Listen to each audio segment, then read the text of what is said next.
Gracias a Dios estuvimos 2 días fuera de este lugar, de esta área. Estuvimos en Mazamitla. Y hoy el lugar donde fuimos, las cabañas, eran diferentes a la vez pasada. Entonces yo tenía instrucción, la instrucción eran cerquititas de donde fuimos la semana pasada, la vez pasada. Pero sucede que no tenía tampoco la dirección de la vez pasada. Simplemente por las indicaciones que me daban, llegué la vez pasada. Pero hoy me urgía mucho llegar. Me urgía porque ya caminaba así yo cuando me bajé. ¿Sí entienden qué es lo que digo? Ya caminaba así. Y bueno, me equivoqué. No llegué rápidamente a donde me habían señalado. Y aunque yo sé que en el aparato de mi teléfono aquí hay una secretaria que me puede decir exactamente cómo llegar.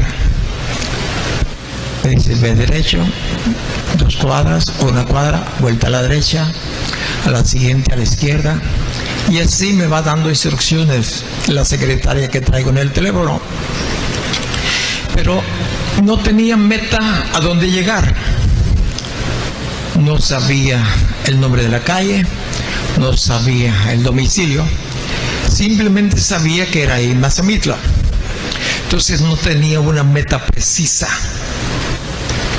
Entonces tuve que recurrir a llamar a alguien que ya estaba allá y le digo, estoy perdido, estoy extraviado.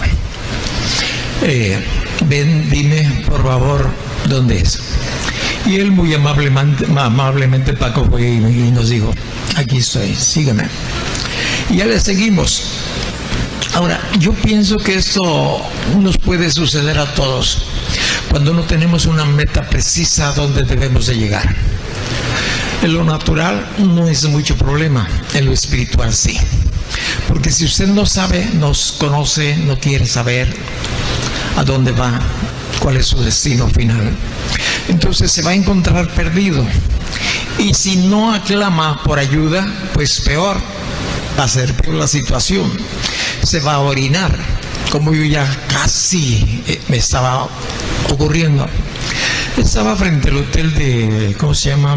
Sierra Verde o algo así, Monteverde. Entonces pues fui a la administración y le dije, señorita, me urge entrar a un sanitario. Me da permiso y me dijo, pásele. Y ya llegué y ya no salí caminando así, ya salí caminando. Pues así, medio a tropezones, pero ya salí normal. Ahora, esto es cuando uno no tiene la información precisa. Y yo le doy gracias a Dios que usted está aquí para recibir precisión precisa. Si no sabe cuál es su destino, Dios sí tiene el cuidado de que usted y yo entendamos cuál debe de ser nuestro destino. Y nuestra meta, pues lógicamente, es Jesús. Y para llegar a Jesús, pues ya conocemos cómo podemos accesar a Jesús y de ahí podemos ser trasladados al cielo. Entonces nuestra meta aquí tiene que ser Jesús, para que cuando llegue el momento preciso, pues estar en ese lugar precioso que es el cielo. Ahora, para eso, pues lógicamente que tenemos que disciplinarnos nosotros para poder ayudar a otras personas. Y podemos encontrar por todos lados donde usted y yo caminamos, podemos encontrar gentes irreverentes. Y la irreverencia pues trae anarquía. Es decir, no saben cuáles son las formas correctas de conducirse, no se les han colocado límites o precisamente no se les ha marcado hasta dónde pueden llegar sin recibir algo en su contra, es decir, un castigo. Y podemos nosotros llamar a estas personas, son gente sin vergüenza.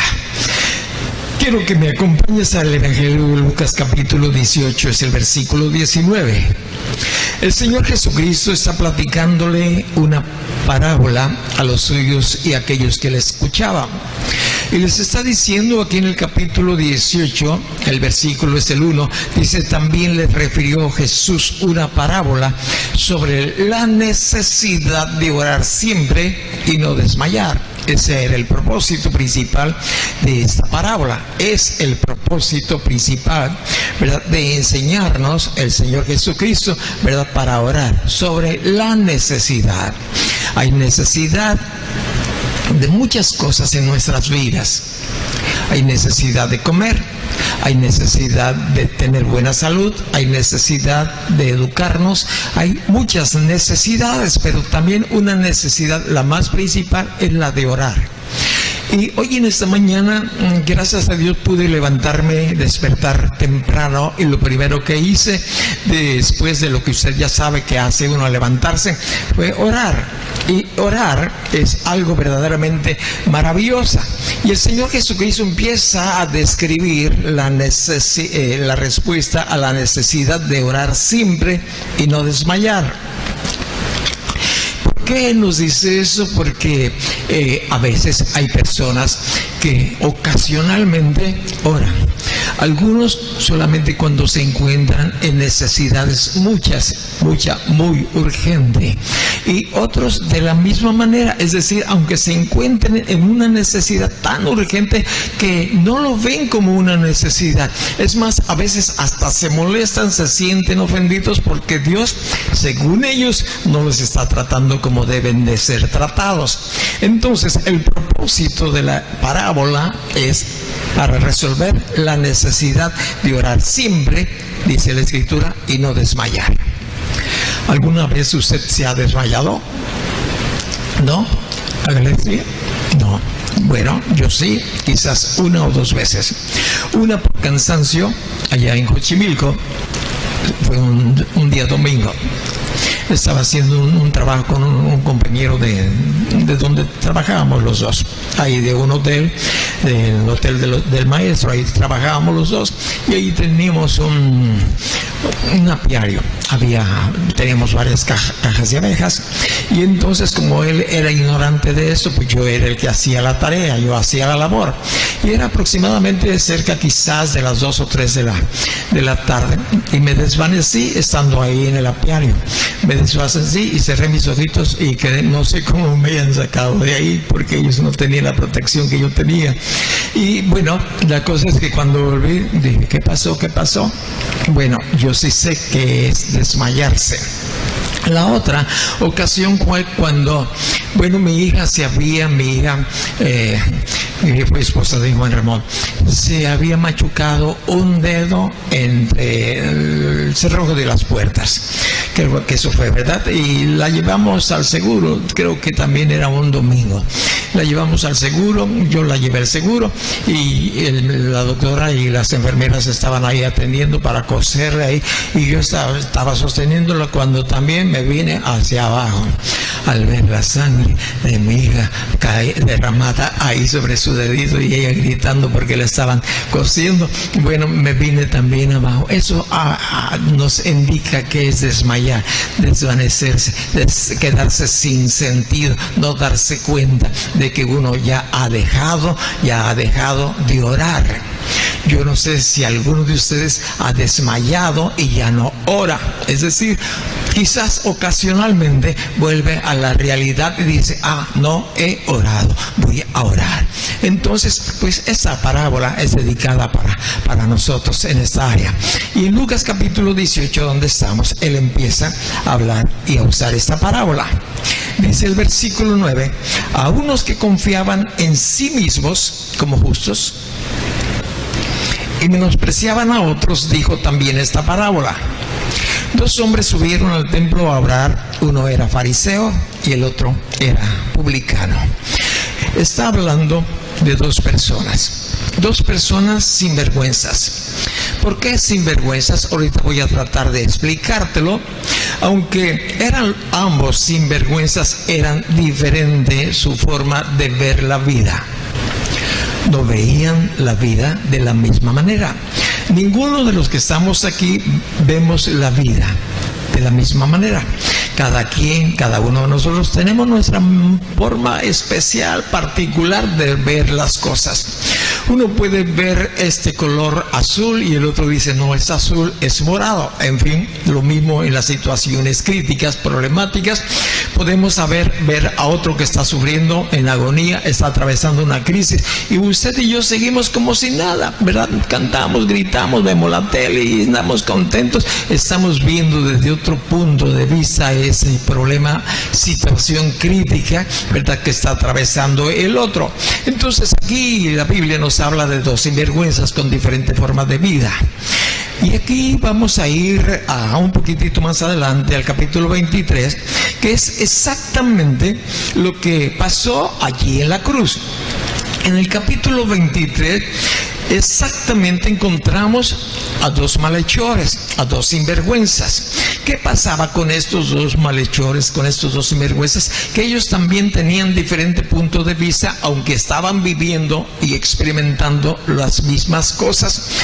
Tenían diferente estilo o forma de ver esa situación.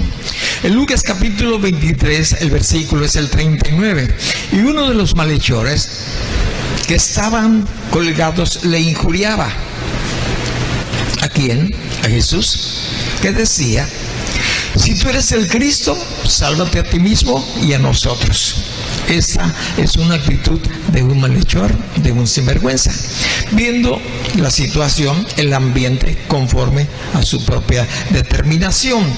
Y el siguiente versículo nos dice que respondiendo el otro le reprendió. Le dijo: ¿no temes tú a Dios, estando en la misma condenación? Nosotros, a la verdad, justamente padecemos porque recibimos lo que merecieron nuestros hechos. Mas hablando de Jesús, ningún mal hizo. ¿Ve usted? Diferente forma de ver la situación, la misma, diferente forma. Ahora, ellos están aquí para enseñarnos a nosotros. ¿Qué es lo que nos enseña? Pues básicamente, ¿verdad?, que aquí en la tierra habrá dos tipos de personas o de grupos. Nos van a representar a toda la humanidad. Esto es decir, nos representan en una forma global. La forma de ver la vida espiritual de un grupo, y de la misma manera la forma espiritual de ver de otro grupo. Esto es lo que nos refleja estas breves historias que yo te he platicado. Podemos decir, son nuestros representantes. Ahora, esto, lógicamente, el Señor Jesucristo lo sabe, y por esa razón Él dijo en cierta ocasión lo que tú y yo vamos a leer en el Evangelio que estamos en Lucas, en el capítulo 5, es el versículo, capítulo 5, el versículo 35. Qué bueno que trajiste la Biblia. Y tú dices, no necesito a la Biblia para estar, ok, otro punto diferente de ver al mío. Y está bien, tú tienes tu propio punto de vista, yo tengo el mío. Ahora, aquí yo puedo encontrar en Lucas capítulo 5, el versículo 31, lo que el Señor Jesucristo les dice, o le responde con respecto de una situación que estaba ocurriendo en ese preciso instante. Les dice: los que están sanos no tienen necesidad de médico, sino de enfermos. No he venido a llamar justos, sino a pecadores al arrepentimiento. ¿Se da usted cuenta? Las dos áreas, los dos tipos de grupos. Un ladrón reconocía que era un sinvergüenza, el otro no reconocía que lo era. De la misma manera, en la parábola que el Señor Jesucristo empieza a describir cuando usted y yo iniciamos la enseñanza de esta mañana. Representa gente que reconoce su pecaminosidad y gente que cree que no la necesita, que está bien, que está sano, que no hay ningún problema. De ahí que el Señor Jesucristo está diciendo eso, ¿verdad? En el versículo 31, los que están sanos no tienen necesidad de médico. ¿Usted está sano en esta mañana al estar aquí? ¿Sí o no? Sí, ¿verdad que sí? Nena por la cual acabamos de orar, ella está enferma en este preciso instante. Ella necesita de médicos, por eso está allá. Ella podría ser necia, como usted quizás a veces somos necios, y alguien nos dice, oye, te veo un poquito, pues como que estás mal, y usted podría decir, no, estoy bien, pero es que yo veo algunos síntomas en tu vida, en tu cuerpo. No, yo estoy bien, ya, Dios me sanó, ya, yo estoy bien, por fe soy sano. Oh, qué bueno, que es sano. Hay gente que no reconoce que es pecador. Hay gente enferma que no necesitan médicos, según ellos. Por eso el Señor Jesucristo dice con mucha claridad a qué había y a qué vino. ¿Qué es lo que le está diciendo? Los enfermos, los que están sanos, no necesitan de médico. Yo llevo a mi esposa constantemente al médico. De obligación tengo que ir una vez al mes para recibir el medicamento que ella requiere, por obligación. Pero tiene citas también para que se le haga exámenes de vez en cuando con respecto de las situaciones que ella pues está prevaleciendo.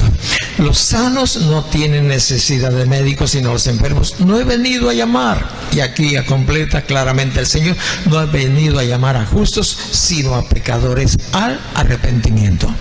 Si usted es justo, no ha cometido ningún pecado, porque hay personas que dicen, yo no he pecado, no he matado, no he robado, no he violado, yo no soy malo, yo soy bueno. Bueno, según su propia opinión, ellos no tienen necesidad. Un joven también puede decir lo mismo, se ve sano, ¿verdad? Con toda la vida por delante. Y dicen, yo no necesito, ya que sea, eso es para los viejitos, para los que están ancianos, para los que ya están calvos, como el pastor.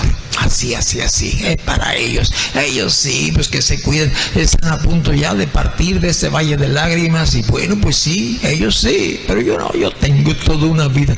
Saben, acabamos de llegar en días pasados, fuimos a acompañar a la familia a sepultar el cuerpo de Víctor. Ya no está Víctor, está su esposa aquí. Te voy a decir algo que quizás tú no hayas visto. Vi muchas tumbas con inscripciones ahí del nombre de la persona y de la edad en que nació y en que murió.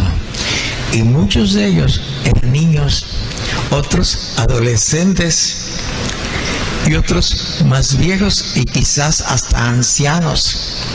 Entonces, la muerte no tiene edad. ¿Me explico? Entonces, por más que digamos yo no tengo necesidad de Jesús, la tienes. Pero bueno, es tu plan el que el Señor va a seguir, respetar. Y eso lo encontramos, ¿verdad? Hay días o hay personas que no tienen necesidad de médicos. Muchos, ¿verdad? Aquí en Lucas capítulo 13, quise venir solamente al Evangelio de Lucas para no llevarte de una parte a otra, porque a lo mejor no tienes mucha habilidad en buscar los libros. Y entonces ya aquí me voy a tratar de sostener en el Evangelio de Lucas para llevar a tu conocimiento lo que Dios puso en mi corazón para que yo te lo comunicara hoy en esta mañana. En Lucas capítulo 13, el versículo 22, encontramos que pasaba Jesús por las ciudades y aldeas enseñando y encaminándose a Jerusalén. Una necesidad que yo tengo es de enseñar. ¿Por qué? Porque Jesús eso hacía. Y si yo tengo oportunidad de enseñar, enseño. Estábamos ahí hospedados en las cabañas que nos correspondió. Hay un área muy bonita, muy preciosa, y la persona que cuida esa área por ahí andaba, ¿verdad?, cuidando sus árboles frutales, y yo tuve oportunidad de platicar con él y de preguntarle: ¿cómo te llamas? Y si le hablé de tú, porque es menor de edad que yo. Entonces, a las personas que son menor de edad que yo procuro hablarles de tú. Lógico que yo espero que ellos me hablen de usted, y si me hablan de tú, no hay ningún problema tampoco. Esto solamente para traer algo que quizás llegue a enseñarte hoy en esta mañana para ti, para usted también. Bueno, aquí encontramos en Lucas capítulo 3 el versículo, te dije que es el 22. Pasaba Jesús por las ciudades y aldeas enseñando y encaminándose a Jerusalén. Pues yo le dije a Pío: Pío, ¿cómo te llamas? Pues me llamo Pío. Bueno, me llamo Porfirio. Sí, yo sé que a todos los porfirios les dicen Pío. Y a partir de ahí empecé yo a hablarle de la gracia, de la misericordia de Dios. Bueno, no sé si me haya tardado con él una media hora, una hora platicando, yo un poquitito más alto porque el terreno en que estábamos nosotros era más alto al donde él estaba ubicado. Y entonces, platicando a grandes rasgos con Pío, le llevé a que conociera a Jesucristo como su Señor, como su Salvador. Lo motivé a que platicara con el Señor estando por ahí. Platica, Dios te ama, Dios te quiere, Él te puede oír, en fin, lo que tú y yo ya sabemos. Bueno, para concluir, le dije: Pío, bueno, Pío, pues ojalá y en otra ocasión yo venga y te salude. Sabemos venir cada 3 meses a pasar un rato de desestresarse. Y bueno, dice: ¿sabe lo que voy a hacer? Sí, dígame. Antes de eso me dijo: oiga, ¿usted es padrecito? Pues sí, soy padre. Tengo un hijo. No, padrecito. Ah, no, sacerdote, dice usted. Sí, no, soy pastor. Ah, pues por eso me dijo. Pues por eso. Bueno, la cosa es esta. Y yo le dije que platicara con el Señor Jesucristo. Él pues puede oírle. Y me dijo: en 3 meses que usted regrese, yo voy a hacer un ahorrito. Y cuando lleguen ustedes y regresen, usted y yo nos vamos a ir a tomar una botella de vino. Yo dije: yo creí que ya había hecho la obra de arrepentimiento, pero pues no. Bueno, le dije: Pío, gracias por eso, pero tú eres un emisario del diablo, Pío. Me quieres contaminar, me quieres llevar para atrás, y eso no se vale, Pío. ¿Por qué no? Te voy a dar una idea, Pío. ¿Por qué no eso que ahorras, vienes y nos dices: ya aquí estoy, pastor, o como me quieras llamar, y nos invitas una carne asada a todos? Mira, te ahorras 2-3 mil pesos de aquí, entonces pues nos invitas una carne. Oye, pues tiene razón. Pues sí, mira, y la vamos a pasar bien tranquilos, todos platicando a gusto. Entonces Jesús eso hacía. Por donde había la oportunidad de enseñar, enseñaba. Y él les dice lo siguiente con respecto de una pregunta que alguien le hizo, que aparece en el versículo 23. Dice: ¿son pocos los que se salvan? En otras palabras, ¿son pocos los que van al cielo? ¿Son pocos los que van al infierno? Porque yo pues platiqué todo esto con Pío y usted lo sabe. No se lo voy a platicar a usted hoy en esta mañana, pero esa es una buena pregunta que a lo mejor usted no ha tenido la respuesta, pero también nos sirve para aprender algo, como permanecer de estos pocos o muchos que se salvan. Entonces el Señor les dice: esfuércense a entrar por la puerta angosta, porque les digo que muchos procurarán entrar y no podrán.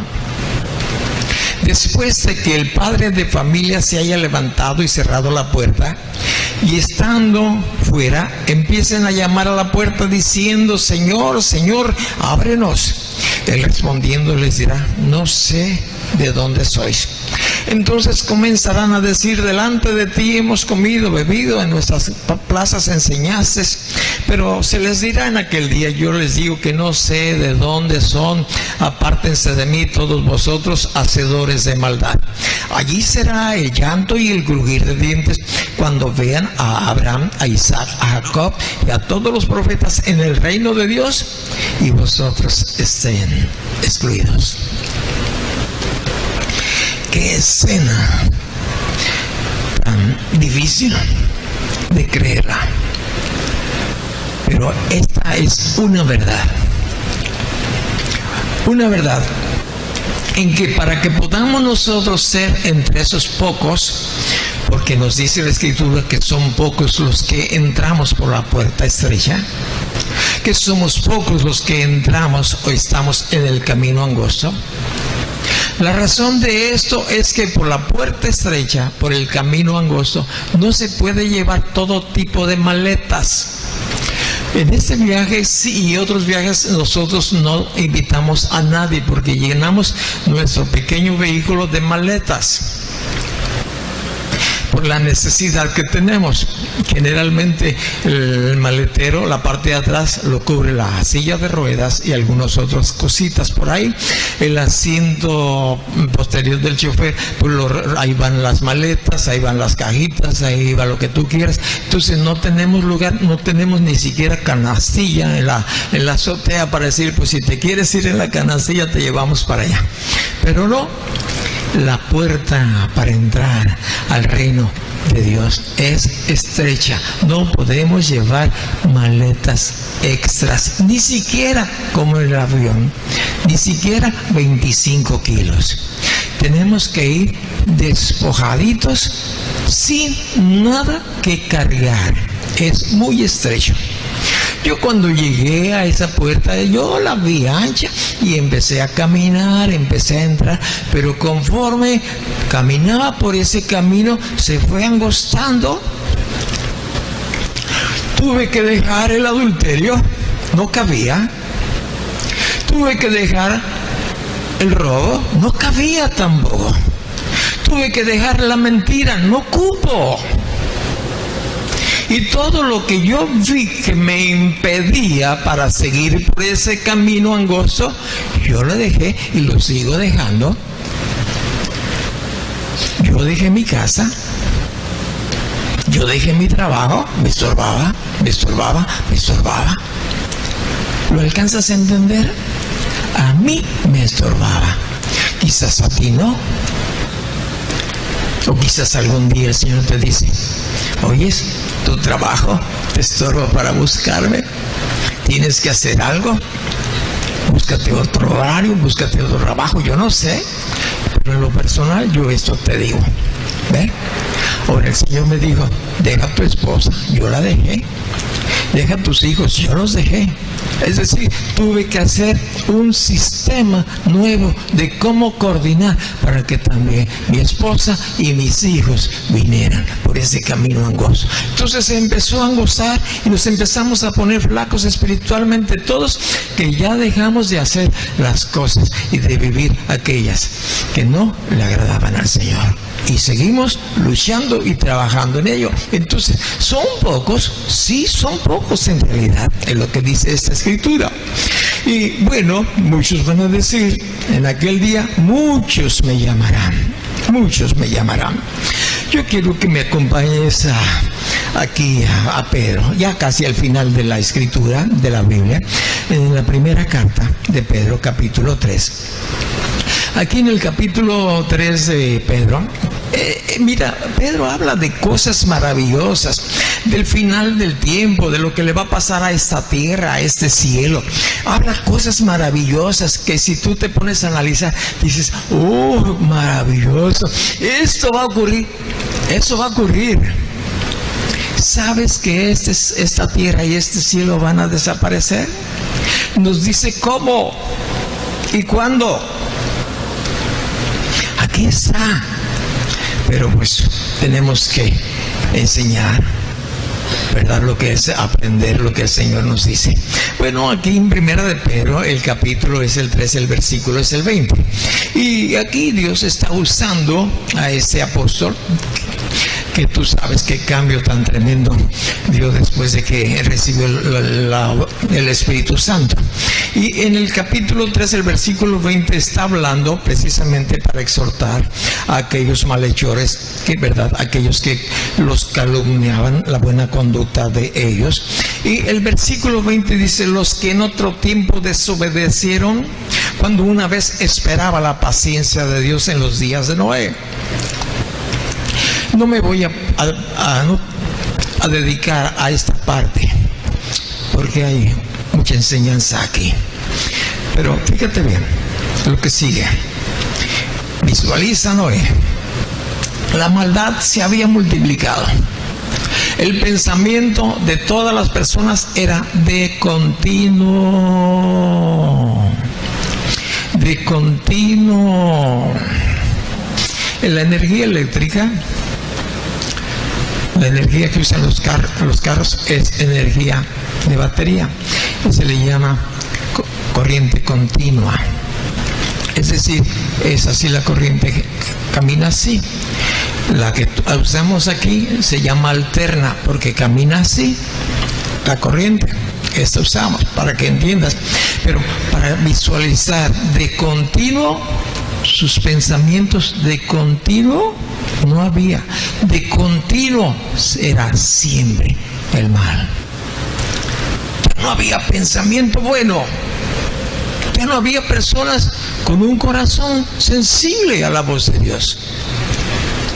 Y Dios, en su paciencia y en su misericordia, esperó 120 años con un predicador allí para aquella gran multitud, Noé, y obediente a las enseñanzas, a la dirección de Dios, porque le dijo a Noé: prepara una arca, Noé, con estas características. Y si tú llegas la historia, dice que Noé hizo conforme a lo que Dios le dijo que hiciera, no con los planes o planos de Noé, conforme.